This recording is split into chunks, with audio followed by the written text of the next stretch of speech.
If you don't like to thread your needle, you don't like to start and stop and deal with the tail ends, the thread ends, and that kind of thing, you're going to be tempted to have really long thread, to work with really long thread. They recommend that you work with 18 to 20 inches of threads. If it's the finer your embroidery work is, the shorter you want. Sarah Humphrey really emphasizes that. And that's one of the reasons why she teaches the threading technique that she teaches. While I was doing all the stitching on this quilt, I used excessively long thread. Excessively long thread. It took me, I'd park my needle and I'd pull and pull, and my arms were flying across the width of my hoop while I was pulling and pulling. And I was having to make sure I kept track of where my thread was going so I would not have it tangled. And it was lovely. The more I touched it, the more I enjoyed the whole process. Having long thread is something you can get away with more so with your thicker threads on a piece that is not a treasured piece, but you can't get away with it at all if you don't do some thread management techniques to take care of your thread while you're stitching. One of the biggest reasons why you want to take care of your threads while you're stitching, it allows you to use longer thread. Hi, welcome back to Lakeside Quilt Making Arts. Today I'm going to try to not get arrested by the quilt police. I should probably say the embroidery police. I'm just going to be working with thread today. And if you're an experienced embroiderer or stitcher of any kind, this is probably more like some good reminders. But if you're brand spanking new, these are good tips. These are just a few things that I kind of practice. I've been working on this unicorn quilt and it's been delighting me to no end. It's been very relaxing. Thoroughly enjoyed my time sitting right here in just a zen, zoned out state and loving every minute of it. If you're here to learn about different stitches, you need to go elsewhere, and I've got two recommendations for that. One is Sarah Humphrey. She's the one I listened to and watched a lot of last year. In 2023, the first part of 2023, when I was just first getting back into holding a needle in my hand. Sarah is a great resource. She is a very talented woman, very highly skilled, highly trained as well, and very generous with her time on YouTube. And then the other person is, of course, the one and only Alex Anderson with the Quilt Show. And it's because of her that I have this book, Hand Embroidery Dictionary by Kristen Brown. Sometime last year, I think it was last summer, I heard her mention this book and I grabbed it right away. And it really has been very helpful. What I'm doing here on this quilt, and again, I'm not here to talk to you about stitches. I'm just saying that what I'm doing here, I'm just trying to implement the very basic of stitches to create a design. And this is kind of this particular thing, the unicorn, is more of a tool just to help me relax into being creative and to help me to learn how to add layers of texture to something and just to relax. Mostly this has been just about relaxing. I'm not going to try to fool you. This has been so relaxing. It's like, could I just make a living doing this? That'd be great. And there are people out there doing it. So it's just 8 short tips that we're going to be working through. And one of the first ones is texture. So you can double up your thread. This is an 8-weight pearl cotton that I have on here. And I'm using it doubled up. I could use it doubled up. I could use it the singular line of thread. And then I can use different stitches that makes it, layer up even more than that. Or I can go to the 12. I just got finished doing a big flower that is done all with this 12, and I doubled it up. Like with everything else, you want a little bit of diversity. You want some variation. You don't want everything to just be all washed out. You want some variation. And I'm loading this quilt up with variation. This quilt is gaudy. It's just got a little bit of everything on it. And every time I think about it, I think of Dolly Parton. How glorious is she? And she's all the bling, right? That's Dolly. Well, this quilt is kind of like that in my book. This is a unicorn quilt, so I get to throw all the bling at it, and it's for a 5-year-old, so I get to use it as a great tool. There's something else that I'm working on right now. It's the pick a petal for the quilt show, and we're diving in this month to some embroidery work. And I've been looking forward to this part. There's a lot to learn there. Before we get into the next tip, I'll just say really quickly, if you watched my last video where I was talking about the quilt that's still here in front of my fireplace, and it is The Weeds and Other Blooming Things by Eleanor Seafield Patrick, and it was made in 1982. And in that video, we talk about don't strive for perfection, because that's where you get paralysis by analysis. And there's just no need in that. Completion and gifting is the real, it's the passion of a quilt, right? Whenever you complete it and gift it, it doesn't matter how imperfect it is. So I'm trying to remember that on my pick a petal. However, I am also using the pick a petal to try to expand my skill sets and to hone them a little bit. I'm not worried about honing them on this one. I'm just having fun on this one. But on the pick a petal, I do want to hone my skills, but I'm not going to worry about my imperfections as I'm honing my skills, if that makes any sense. So let's get back to our tips. So once you learn, you want to pay attention to your texture by layering up or layering down your thread thicknesses, doubling up one thickness over another, all those different things. You've got complete control here. Your needle matters as well. I'm using a Shashiko. When I first started, because this quilt is so dang thick, it is so thick, I was having such a hard time with a Chanel needle. I had to buy these and I used them, and without them I couldn't have done what I did. But when I went to the Sashiko needle, I was able to do a lot more with this needle, and I don't know why. Brand new needle, both of them. I know this is a lot longer than the Chanel that I was using, but it was gliding right through the fabric a whole lot better. This particular quilt has a lot of seams behind it. It's like there's very little part of the body of the quilt that doesn't have a seam behind it, because I've created 1/2-inch blocks. It's like a real true postage stamp quilt. Our first tip, regardless of what you're threading, find the best way to thread it so it's easier for you. If you're dealing with a really fine thread, I've got another technique that I use that I learned from Sarah Humphrey, and you pinch it between your fingers, and I've demonstrated that before, and then you kind of put your eye down over it and it just pops on there. It's pure magic. I'm not demonstrating that today.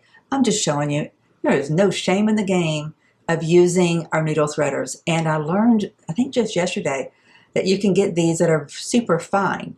I think this one's pretty fine. I didn't pay attention to that when I bought it, but now I'm going to have to go back and see if I can find some super fine ones. But I'm not having any trouble with this particular threader through my Sashiko with my number 8 pearl cotton. No problem whatsoever.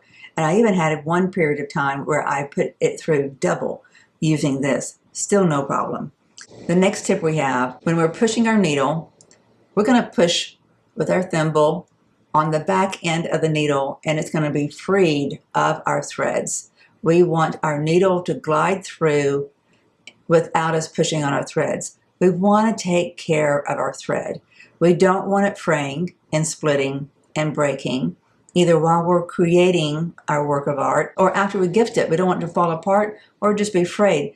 Again, on my unicorn quilt, it doesn't matter so much. But if you're working on a really fine piece of embroidery, or you're quilting, you don't want it breaking.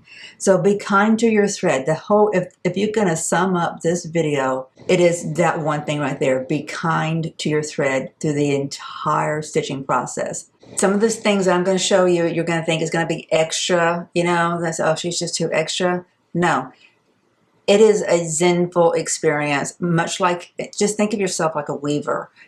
The more you touch it and feel it and you get into the flow, it is enjoyable. I sat here the other day, hardly got up all day on Sunday. My watch said I did 3,200 steps because I was using my hands a lot, both of them in unison. And that's good for our bodies to keep some parts of us moving and going, right? Our shoulders and our arms and wrists. Tip number 3, this needle is only used to pull your thread while it's traveling underneath the quilt top or your work of art, whatever it is. Whether you may not be quilting with your embroidery stitches, you may actually be just doing embroidery stitches. My point is that this needle is only used to pull your thread while it's traveling through the fabric.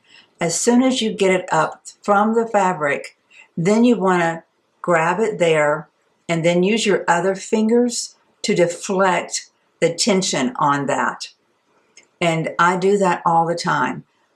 I'll pull it through, I grab it like that, my pinky will pull some tension there, and then I would take it off to the side into either off the side of my work. Here I'm working on a hoop, and it's lovely. I can just set it right inside the flannel and it holds it long enough and it just grabs it quickly. I let go and I come over and then I manually pull my thread myself. I'm not using my needle to pull. So I'm much kinder to my thread all the way through. So the other thing we want to do after we have pulled our needle up out of the fabric and we've set it aside, we either parked it onto the side of our artwork or in my case off to the side on the hoop, pulling our thread all the way through, we're keeping a little bit of resistance on that part of the thread that's on the back side of that stitch. There, the needle has cleared the fabric, so I'm going to hold on to it with my fingers there so the thread is not being pulled on the eye of the needle. This finger is going to do the pulling, then this finger is. I get enough slack, I can park my needle, and I come over here and I pull with my fingers, manually pulling my thread through, holding tension with this hand. Not real, don't have a grip on it. I'm not trying to create any stretch or any fraying. I'm trying to prevent it, actually. This is just a practice stitch to show you, demonstration stitch, so I'm not going to let go of it because I'm going to end up cutting this later when we're done with this demonstration. It keeps it from getting tangled so you don't have knots to deal with and tangles to untangle, but it's also kinder to the thread. Be kind to your thread. I think that should be the name of this video. Basically all you're doing is you're keeping enough tension, enough resistance that it can glide over your finger so that you know just where the stitch is going to lie. Sometimes you're using your fingernail to finally place that last little 1/4 inch, or even sometimes you're taking your needle back up and helping it to lie in place as it should. Another thing we should talk about quickly is if you wear rings or a thimble that can catch on your threads, you want to work from the top down. Or if you're working on an object that is circular, just kind of plot out your plan from the beginning so that as you're working, your hand, your rings or your thimble, in my case it was my thimble that was catching on some of my threads because it's a type of thimble that overlaps, thread gets caught in there really easily and I snagged some and I had to go back in and kind of tack them down. The next thing is something that we all must have. When you're dealing with this kind of thing, you want scissors that cut all the way to the tip. I have some Karen K Buckley's that I love for this. But for this is even an even finer point than the Karen K Buckley, so it works really well. But what you're doing, I'll demonstrate here. If your fabric is my hand, you want your scissors to lay flush. You want to lay flush up against the fabric and kind of push down a little bit, not pushing with the tip, but pushing flat down while you pull your thread up with enough tension that whenever you clip it, it pulls back inside your work, disappears, you never knew there was tail there. You don't have your work flush with your scissors. Like right now, my scissors are actually kind of pointed down. If I were to clip, I might clip my quilt top. I don't want to do that, right? So I got to make sure that I am flush. The tip of my scissors are right there at my thread. They're not extended beyond because you don't want to clip anything beyond just this little bit of thread. You pull up with this to pull it as much tension as you can from underneath the quilt top. Kind of push down with the tip of your scissors and then you would clip it. Just with the tip. That's why you need scissors that cut to the very tip. And then it just disappears. So there are many more tips that I could give you, but again, I'm not a pro. I'm a beginner who's thoroughly enjoying stitching, and I want you to as well. And these are some of the things that I do that helps me to enjoy stitching. I hope it's been useful to you. It's been very calming and very peaceful for me to sit here and work on this big, bold, gaudy, I shouldn't say big, this tiny, bold, and gaudy quilt. I'm intentionally not trying to do embroidery stitches. I'm trying to do just very basic stitches. I'm trying to think about it as, how can I paint here? How can I paint with thread and layer up texture? So I'm not doing true embroidery. Maybe that contributes to how peaceful this has been for me. I don't know. Happy 4th of July. We'll see you in the next video. Bye-bye.